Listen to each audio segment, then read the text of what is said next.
মৰমৰ ছাত্ৰ ছাত্ৰীসকল, ইয়াৰ আগতে তোমালোকে 1 মাৰ্কাৰ আৰু 2 মাৰ্কাৰ ইম্পৰ্টেণ্ট কুৱেশ্যনবোৰ প্ৰেক্টিছ কৰি আহিছা। গতিকে এতিয়া 1 মাৰ্কাৰ আৰু 2 মাৰ্কাৰ কুৱেশ্যনবোৰ কেৱল প্ৰেক্টিছ কৰিলেই নহ'ব। এইবাৰ আমাক কি লাগিব? 3 মাৰ্কাৰ কুৱেশ্যনবিলাকো ছল্ভ কৰিব লাগিব। কাৰণ 3 মাৰ্কাৰ কুৱেশ্যন যদি তোমালোকে এটা কৰি দিয়া 3 নম্বৰ তোমালোকৰ আহি গ'ল। সেইকাৰণে চোৱা, তোমালোকৰ বাবে মষ্ট ইম্পৰ্টেণ্ট 3 মাৰ্কাৰ কুৱেশ্যন লৈ আহিছোঁ আজিৰ ক্লাছত, আৰু এইখিনি তোমালোকে খুব প্ৰেক্টিছ কৰা। তোমালোকে কমেণ্ট কৰি আছিলে নহয় যে ছাৰ 3 মাৰ্কাৰ কুৱেশ্যন ইম্পৰ্টেণ্ট দিয়ক। আজি লৈ আহিছোঁ তোমালোকৰ বাবে। এইফালে চোৱা, HSLC কি 2026, ইয়াৰ বাবে ইম্পৰ্টেণ্ট কুৱেশ্যনবিলাক চোৱা। 1 নম্বৰটো চোৱা, ইয়াত কি আছে? এটা ভগ্নাংশ যদি লব আৰু হৰ উভয়তে 2 যোগ কৰা হয়, তেন্তে ভগ্নাংশটো কি হৈ যায়? 9/11। আৰু যদি লব আৰু হৰ উভয়তে 3 যোগ কৰা হয়, তেন্তে ভগ্নাংশটো কি হৈ যায়? 5/6। এতিয়া ভগ্নাংশটো উলিয়াব লাগে। তো ভগ্নাংশটো ধৰি ল'বা x/y, বাকী তোমালোকে কৰিবা, প্ৰেক্টিছ কৰিবা, ঠিক আছে? তাৰপিছত 2 নম্বৰটো চোৱা, সমাধান কৰা।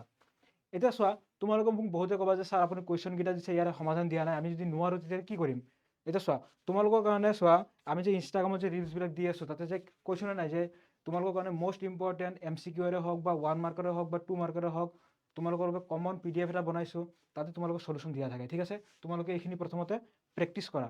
আৰু এই যিটো আজিৰ ক্লাছৰ PDF নোটছ, এইটো তোমালোকে কমেণ্ট বক্সত বা আমাৰ হোৱাটছআপ গ্ৰুপত পাই যাবা। তাৰ পৰা লৈ তোমালোকে এইখিনি প্ৰেক্টিছ কৰিবা, ঠিক আছে? আৰু যিখিনি কুৱেশ্যন নোৱাৰা তোমালোকে, সেইখিনি তোমালোকে মই যিটো PDFত তোমালোকক সলিউশ্যন কৰি দিছোঁ, তাৰ পৰা তোমালোকে সলিউশ্যনটো চাই ল'বা, ঠিক আছে?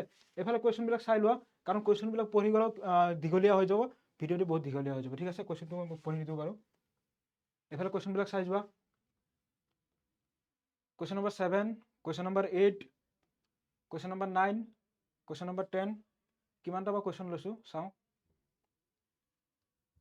13, 14, 15, 16, 17, 18, 19, 20, 21, 22, 23, 24, 25, 26, 27, 28, 29, 30. তোমালোকৰ কাৰণে মষ্ট ইম্পৰ্টেণ্ট 3 মাৰ্কাৰ কুৱেশ্যন কেইটা আনিছোঁ? 30টা আনিছোঁ। এই 30টা কুৱেশ্যন তোমালোকে খুব প্ৰেক্টিছ কৰা, ঠিক আছে? All the best.